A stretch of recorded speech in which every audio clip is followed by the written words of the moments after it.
Pinatutugunan na ni Senator Win Gatchalian sa Philippine Statistics Authority o PSA ang paglipana umano ng mga pekeng birth certificates at delayed birth registration. Magbabalita si Raymond Dadpaas. Nakababahala kung magpapatuloy ang paglipana ng mga pekeng birth certificates. Ito ang deklarasyon ni Senador Sherwin Gatchalian kasunod ng panawagan sa Philippine Statistics Authority o PSA na tugunan ang naglipa ng pekeng birth certificate, delayed birth registration at iba pang civil registry documents.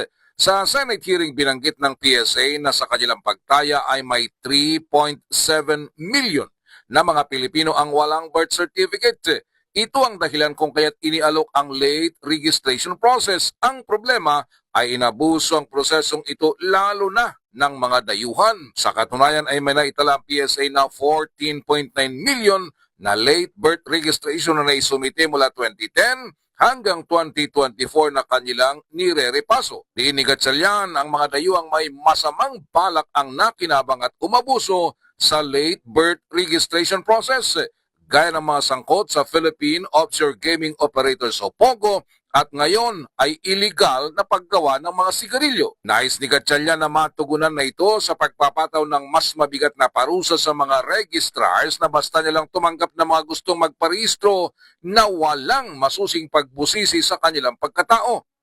At lalo na kung ang late registration at issuance ng iba pang civil registry documents ay kanilang pagkakitaan.